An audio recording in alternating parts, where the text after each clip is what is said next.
All right, check out this setup. First of all, we got a wireless microphone. Second of all, we got this that's supposed to hold an iPad, but I am an archaic person, so this is holding my parchment and my quill, which is the Zebra X701. It's my favorite quill, by the way. In any case, here we are. If you're on the video version, you can see that I have a brand new, highly upgraded setup. I got this designer chair that even bounces a little bit. I got these live plants next to me that might need a little bit of attention. Ooh, whoops. Across from me, I have a similar seat. I got professional grade lighting now. I probably look much better than I actually do because of the lighting. It's called the Pod. So my wife had this idea to build a podcast room that we could use to record podcasts, make content, so we could just sit down, record, and go. That everything was already set up. So that's the objective here, and it's pretty much how it is, except the positioning might be a little bit different time to time, but it's whatever. It's the same place, right? Brand consistency. And we're going to be talking today about personal brand. And that's a lot of why the Pod was created. But in any case, we outfitted this thing entirely. Studio grade lights, camera, like we have a DSLR. I'm not using that right now, as you can tell, which I wish I could.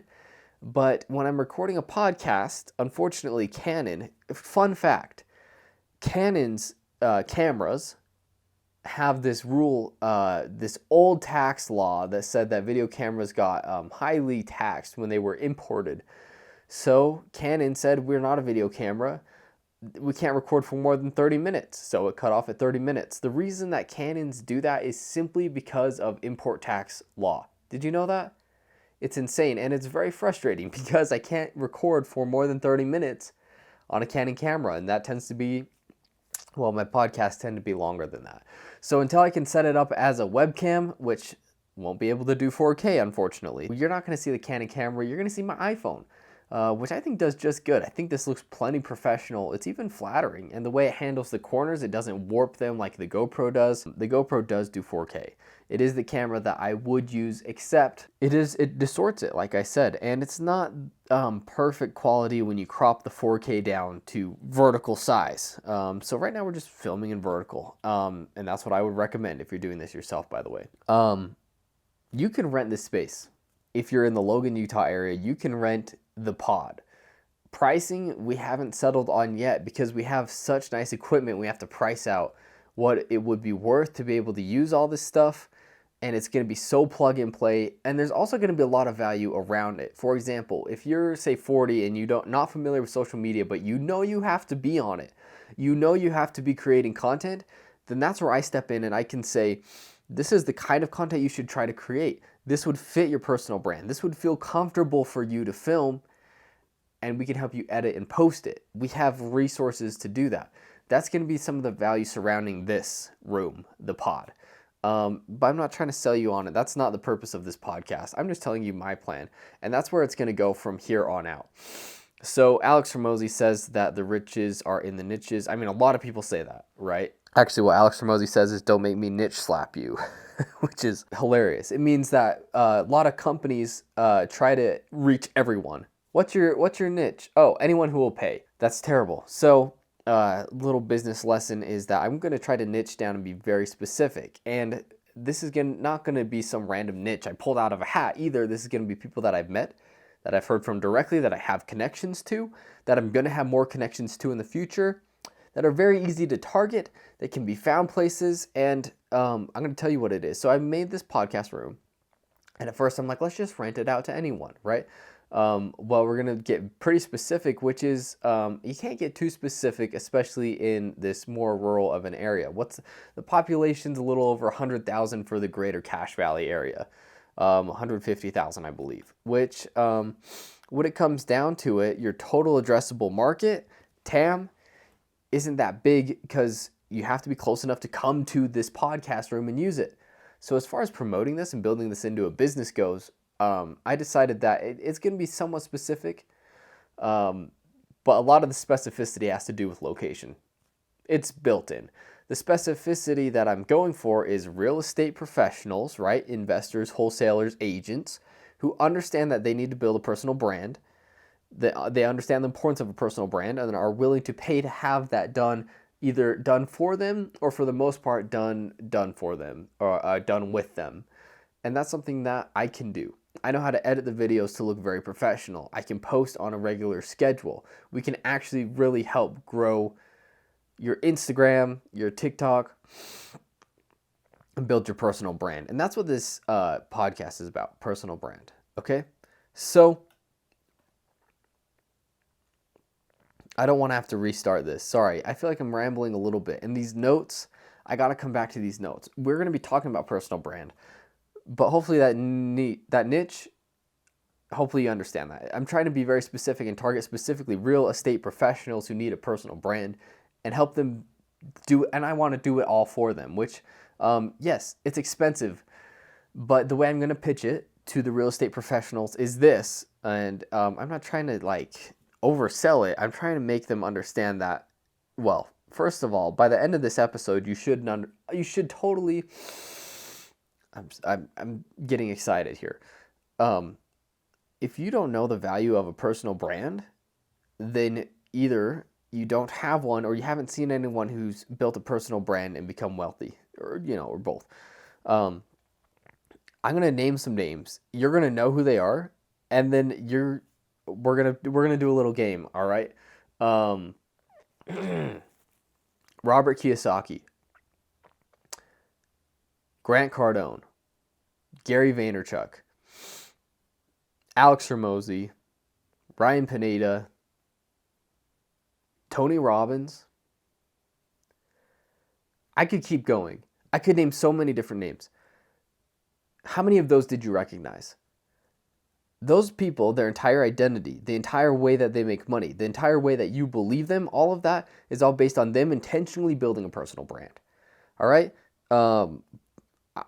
I'm not going to keep going. I'm not like Barbara Corcoran in real estate, I think of specifically, right? There's a reason she agrees to do Shark Tank. It's to build her personal brand, right? The more people she can get in front of, the more times that her face can pop up, then the more credibility she has. It's not the other way around. And a lot of people have imposter syndrome where they think, first I need to make a bunch of deals and I need to make millions of dollars, and then I'll be able to go talk about it confidently and people will believe me and listen to me and share my stuff. No, look at me.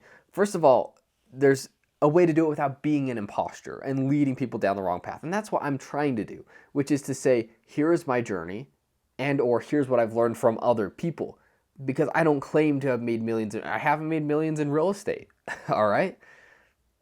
Does that make you want to stop listening to me? Maybe. But if I say I'm going to make millions in real estate and you get to be along for the journey, then you may say, okay, well, maybe we'll listen to this guy. Or I get to tell you, here's the lessons I learn as I learn them real time. That's why I make this podcast. Then you may say, okay, well, let's listen to this guy. That's what you can do. So you're not an imposter.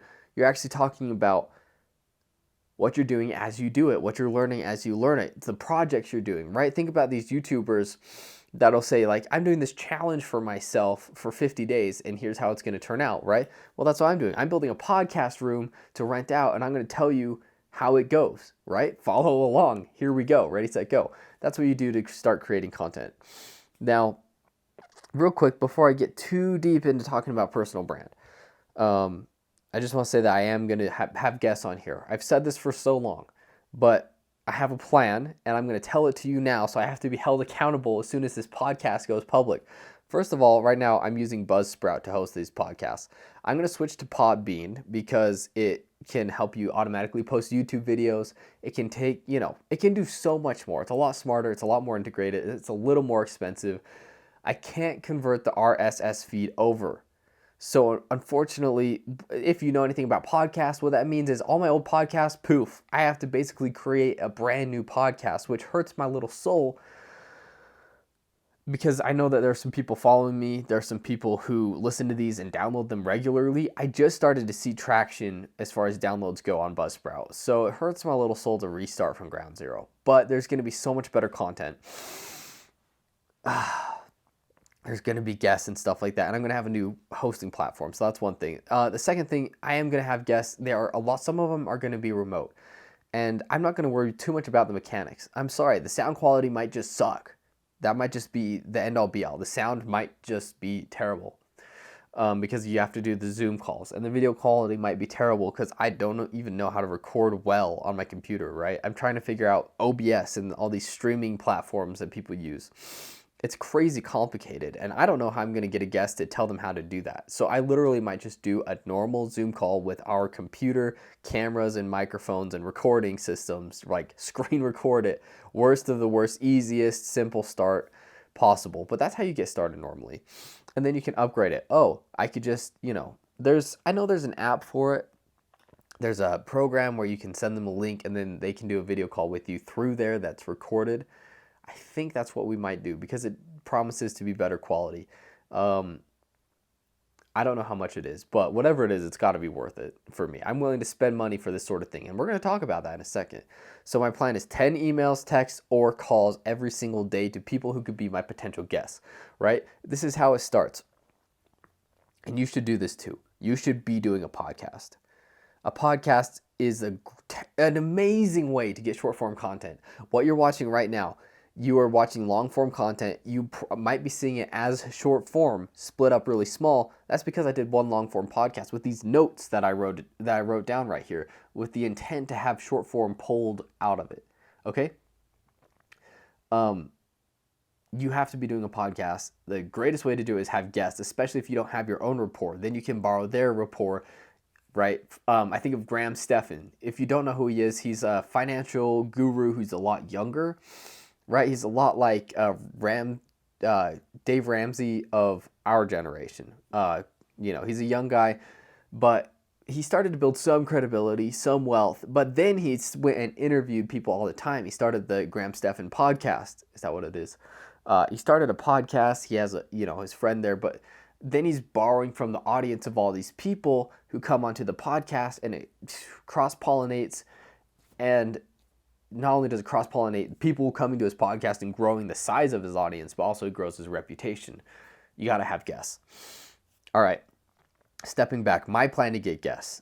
10 emails, text, or calls a day. I'm going to start with my own network, people I know. And when I call, text, email them, and they say, no, I can't do it, which will inevitably happen, then no worries. I say, do you know anyone who would be willing to talk about their business? Can you recommend anyone who has a business? I'm just looking for anyone who has relative business success. And then any specific tip within that they can share that they know that they think has given them an edge over other people. This is called business creative.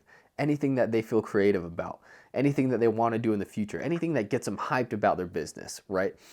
That's the point of this podcast. I'm going to be finding people who are willing to share anything like that. And I will ask absolutely everyone in my network, and then I'll ask them if they know anyone, and heck yeah, I guarantee almost everyone I ask will know at least one other person, and then it creates an infinite chain. And if not, I'll start scouring Facebook. I'll start asking people on Facebook. I'll scour LinkedIn, asking people on LinkedIn. I'll go to networking events. I might not even have to get to that point. I might just be able to start with my networking and expand out from there. It's going to be awesome. And I'll also start with my mentor, Robbie Law. He will absolutely be more than happy to get on at least a Zoom call with me and talk to me for a little bit. But if I talk to him, he's got a lot going on. I have to be able to focus him up to be able to do a 1 hour or less podcast. Then my goal from that is to have 5 guests scheduled every single month, right? Well, there's only 4 weeks in most months. I know. I might do 2 a week, I might even do 3 a week. If I can pack it in, I will. And I'll just make time and I'll just do the FaceTimes whenever we can, and I'll just schedule it whenever they can. I'll be more than happy to make time to have interviews with people because I know how much it can benefit a podcast and grow it, and a personal brand. I promised that this podcast was about personal brands. It's been jumping around a little bit again. I apologize. I'm going to take better notes, all right, on this thing. I promise. But here's something you need to know. And I've said it before. I'm going to say it again. You have a personal brand whether you like it or not. People perceive you a certain way. You have a certain reputation. You have a certain level of outreach whether you like it or not. Being intentional about it is up to you, right? Taking full advantage of it is up to you. So a personal brand is, you could consider it an asset. And it doesn't necessarily be how people perceive you. It doesn't have to be you're the guy who wears that funny hat all the time, right? Though I've certainly met people like that, and it's not a bad way to go. I'll meet them at networking events, and they always have some crazy Mad Hatter hat on that's super tall, and it looks insane, but like I remember them, and it provides an advantage. So there you go, right? Alex Hormozi is the guy who wears jean shorts, and what are they called? Keens, like those weird hiking shoes, right? Wherever he goes, and the flannels, that's his personal brand. That'd be like the logo of his personal brand. But it goes a lot deeper than that, of course. When you think about a brand of a company, it's how people feel about them. Now, I'm not going to talk about PR. I'm not going to talk about building personal relationships. I'm not going to build about public perception of you. That's not what this is about. This is about the first step, really, is how wide your reach is and how strong your hold is. Okay? More hands, tighter grip. That's pretty much what a personal brand seeks to be at first. You can worry about the minutia later, how people perceive you, if you're attracting the right kind of person. The first step is to have your face be absolutely everywhere all the time, as much as you can possibly put out, right? We live in a beautiful world where there's so many free resources called social media that you can just pump your name out there. What you do, you can pump it out there. It can be all plastered everywhere. And if you don't know what you do, which is the case with a lot of people, then a personal brand is the answer, right? The reason you need a personal brand is because of what it can do for you. It is an asset that will always automatically, based on your long tail content that's out there in the world, it will always attract people to your network. It'll always attract people to be your customers, right? You will always get business and connections through your personal brand that you have established on social media, internet, YouTube, or vis-a-vis other networking connections, right? Really, all this personal brand stuff relies heavily on social media. It's the best way to do it. There's no other way to say it. Some common misconceptions about building a personal brand is that it's scammy. A lot of people get to a certain size and you'll see all their comments say, what a scam, what a ripoff. If you dig even a little bit, these people either, paid one time for a course that was too expensive and then didn't even do anything about it, or they have no idea what they're talking about and they just like to say that things are scams because it makes them feel smart. There's a lot of very negative people out there. But I know for sure that almost none of these, right? Maybe 1% of these gurus or people with big personal brands that you see, maybe 1% of them are actually scams with full malicious intent that are trying to take your money that won't give anything back. The rest are, everyone I've met, everyone I've talked to, everyone I've dug into has very good intentions. They're really trying to give back and teach people. And of course, the way they do it, they need to make money on it. They have teams and systems, right? Of course, it can't all just be free. A lot of people say, this should be free, should be a free education. Then it's not going to be good quality, right? If you don't pay for it, you don't care about it enough. We know what free education looks like. We've all been through the public school system. Personal brand is allowed to have money attached to it. That's one thing you should understand. It's allowed to be, it costs money for you to speak somewhere. You should be able to get paid to be on people's podcasts. That's something to work up towards. That's an objective. You should be able to get paid from it. You should be able to get clients from it. That's not a bad thing, right? It just means that you've done well, that you know what you're talking about, and then people can piggyback off your expertise. You just have to understand that you do have something to offer. It takes almost a little bit of ego. It takes a little bit of self-clarity to understand that you do have personal value. When you're building a personal brand, the easiest way to start posting on social media, in my opinion, is to have a podcast like this where you sit down, you talk things through. I literally just have these notes written out. I wrote them out 5 minutes ago so that I don't get too far off track, and I can just make sure. That was one issue I used to have, is getting off track. Well, I wrote all these down so I can keep going on track, say these bullet points in a way that can be cut up to short form content, which you're probably watching right now.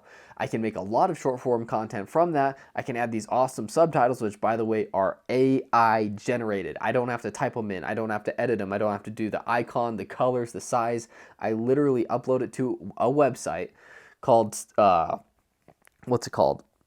I don't know, but they have an affiliate program. So maybe I'll sign up for the affiliate and then I'll tell you, which means I can get you a discount. But we'll talk about it. They're automatic. The editing, not so automatic, but if you have Premiere Pro, you can do it just based on the text, which is super faster. You know, we read so much faster than we can talk, which means that when I play this back, I can just read like, all right, that looks good for short form. Here's some spaces in there. It literally lets you highlight spaces and delete any pauses that you have.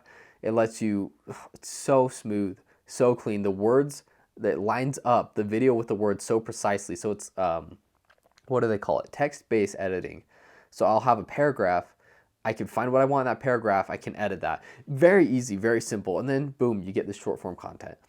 It's the easiest way to do it. Now, if you don't understand that or you don't want to take the time to understand how to do that, you can hire people. You can hire me. I do that for people. I will help them make short form content. For the time being, it's something that I'm offering. It's something that I'm doing. I'm trying out. It's tied into, like I said, this room, the value that I offer with this room. Things you shouldn't do when you're building a personal brand. Don't do it half-a. Don't try to sell. Very first thing. When you're building a personal brand, do not try to sell something immediately. Don't say, I sell houses. Do you want to buy a house? Are you trying to buy a house if you're like a real estate agent, right? Don't do that. Come on. People can tell you're a real estate agent. They'll look at your Instagram profile and there it will say real estate agent. They'll look at your LinkedIn and it'll say real estate agent. And then they'll know, and if they actually want one, they'll, but they can tell you're a real estate agent. You don't have to say it. You don't have to sell them. Your call to action doesn't have to be call me so we can get you into a house, or so we can sell your house. That's no good. What you should do when you start building a personal brand is offer as much value as possible, whether it's from yourself or other people. For example, I'm going to have guests on this podcast, right? And people are going to know that I can bring value based on my face and the people I bring to sit in that other chair. They're going to start to recognize it. It's going to become a thing. Or they're going to say, hey, I know that person in that other chair. This other guy, me, Wyatt, is probably a pretty cool guy too, right? Maybe let's follow him. That's how you start to build an audience. Do not try to rush it, right? If you start posting content that people say, oh, that's really good, and start following, that's good, but also I could post a funny cat video and get millions of views and millions of followers. That doesn't mean jack squat for building a personal brand. I could, on the other hand, take 2 or 3 years and only have 5 followers, but it could be like Warren Buffett, Elon Musk, and Mark Zuckerberg. And I could be, talking about venture capital, investing in major companies, right? And be some kind of broker, do one deal, get paid tens of millions of dollars because one of my 5 followers was a billionaire who decided to invest that I just spent 10 years trying to target him specifically, right? Hopefully that paints a clear picture. You can have very few followers, but if they're much higher caliber, if they're much closer to what you sell, what you know, what you can offer, that's significantly better. Now to address a thing I said earlier. A personal brand is cool because it follows you around. A personal brand can carry with you through your different projects, through your different stages in life. It can cross-pollinate between, maybe you invest in real estate, but you also own a business, but you also like producing music, and you also keep bees on the side. A personal brand can feed all of those things, but for the most part, you do want to have something that you focus on, that you present up front. You want to be known for one kind of thing. And the more specific it is, the easier it is to be the best at it and to really make it grow. And like I said, find those very specific followers. For example, I mentioned Graham Stephan earlier. If you were to ask what he does, very specifically, I could say that he does financial advice for Millennial and Gen Z.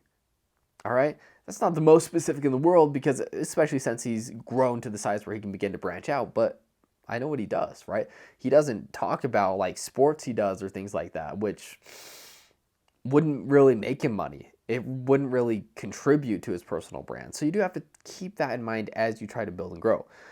For example, for me, I do have to understand this. I want to get into real estate. I want to build networking groups. I'm starting to build some here in Logan. I've been running them for a while.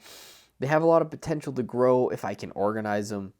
Networking is one thing. This podcast room, content and marketing is another thing. But if I had to narrow it down and say one thing, it would have to be, and it all comes into one place. It could be networking and content for real estate professionals, right? It lines up with all these things that I'm doing at once. I'm kind of just coming up with this right now. That might even be the brand that you see coming out of this. I haven't personally invested in real estate, but that doesn't mean I can't lead the charge towards getting a bunch of really smart investors in my area into one room, right? I can post on Facebook and ask people personally, do you know anyone who's a real estate investor in this area? Boom, get them all under one roof for a networking event, maybe ask them to be on my podcast and start having a theme, right? This is the Business Creative Podcast, which I had a lot of fuel for before, but it's so broad. It's very general, and I would tell myself, don't do that based on stuff I've learned. You might even see a rebrand of this thing. I might start calling it something else, very more specific. On the other hand, I've seen people have Their Name podcast that does really well, right? I could have a Wyatt Peterson podcast, which means technically I could do anything, but if there's a subtitle where it says, business success, Wyatt Peterson podcast, business success, then that could do very well because people know what to look for in it. Or if it was super specific, like outbound sales advice, or, let's see what's something specific, like wholesaling real estate podcast, right? Then that's so much easier to do. It's a good way to start building a personal brand. And if you change things, if things shift as you go, you can always take that audience and say, hey, is anyone also interested in this? And take a slice of it over, which could work against you, especially if, you're not, I don't know. The way it seems to go is that these people with really big personal brands start very specific. They're doing one thing in business, one thing in real estate. And then they grow to the point where they can then, excuse me, I have a little bit of a stuffy nose. They can grow to the point where they can then invite their followers to something else that's more general, that's almost guaranteed to include them until pretty soon it's like, if you know Alex Hormozi, I know I bring him up all the time, I apologize. But he's a great guy. He's really smart in business. He's done really well. He shares his stuff. A really good example of a personal brand. What does he do? Like, he runs a business that acquires companies. He helps grow companies to get to that point. It's pretty general because he's earned his place in being general. You have to earn your place to be general, but you do have to start in a niche. Enough about niches. So I said you do have to have a podcast. That's why I made this podcast room. That's why I'm doing this. Just look into having a podcast. That's probably going to be the action step. Now, I'm going to tell you my personal brand plan to tie it all together. And I feel like it's been meandering a little bit. I promise I'm going to get better at these notes. Like this notebook, can I show you this? It's got you can see the back of it. Yeah, Alex Hormozi. I was just reading $100 million offers. So if you could see the back of it, that's what's written on there. That's a little embarrassing. Can I show you this side? This is how much I have. These are the notes I have. Not very long, not the most organized. I wrote these 5 minutes before, and now I'm here literally just reading off of them. So, that's what this podcast is. That's what the short form is going to come from. Set my pen down over there. I'm telling you my personal brand. This is the last step, all right? My plan for my personal brand is going to be this. I'm going to start with the pod, right? Podcast room, creating content. I'm going to help real estate professionals build their personal brands. If saying it out loud, it's not something I've fully committed to, and I'm sick of jumping around. But there's a difference between jumping down and jumping around and niching down. So I'm niching down. I'm not jumping around in this case, which is better. So the first step to see this through is going to be to hold a networking event for real estate professionals. The second thing is going to be to talk to real estate professionals I know and have them on my podcast as guests. And the third step is to reach out to anyone and say, have you thought of building a personal brand? Do you have anything in the pipeline? Have you thought about doing content? Do you need help with content? How important do you see content being to what you do specifically, and explaining the value of having a personal brand to a real estate person. If you're a real estate agent and you have tons of short form content, just you in a podcast with like this, who have interviewed people like home inspectors, buyers, sellers just to get their perspective, maybe someone has a horror story about they bought a house, they didn't know the foundation was cracked. You can have them on your podcast.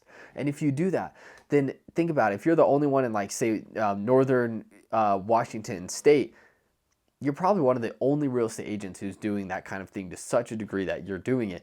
If you can have 2 posts a day, short form content on every platform, you're going to be ahead of the curve by such a long shot. If you can do that every single day for, let's say, 3 months, you're almost guaranteed to go semi-viral. Some of your clips, just from a podcast, just from talking to people, some of your clips are almost guaranteed to get more than, let's think about this. Let's think about what I've seen before. At least 10,000 views, maybe in the hundreds of thousands, because once you reach that virality point, it can easily just jump into the millions, right? You can have one clip of a podcast that's hilarious or that's really important or that people want to save for later, which is a really good way to do it, by the way, that they save, then you're ahead of the curve. Imagine what that would do for your business then, yeah? Don't you think, imagine if you could project, hey, I'm XYZ real estate agent, I help these people specifically in this area. What if you could say that in the ear of, 100,000 people? How many flyers, ads, billboards, how many Facebook promoted posts have you done that only reach like 200-300 people? That probably reach 1,000, 10,000 people. And how much does that cost compared to sitting down for an hour on a podcast and cutting that content up and posting it everywhere consistently?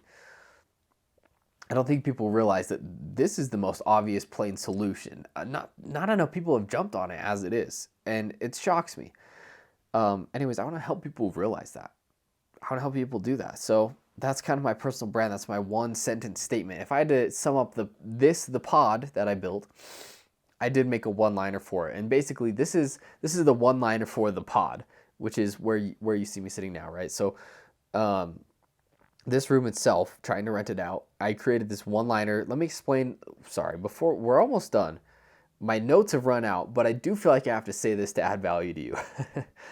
A one-liner, and maybe we'll talk about it specifically, is how you describe your business to someone. So a one-liner consists of 3 parts, which it generally tends to be a 3 or 4-liner, but you can say it it's elevator pitch, right? People call it an elevator pitch, but probably shorter. When people say, what do you do? This should be your answer, is the one-liner, and it goes like this.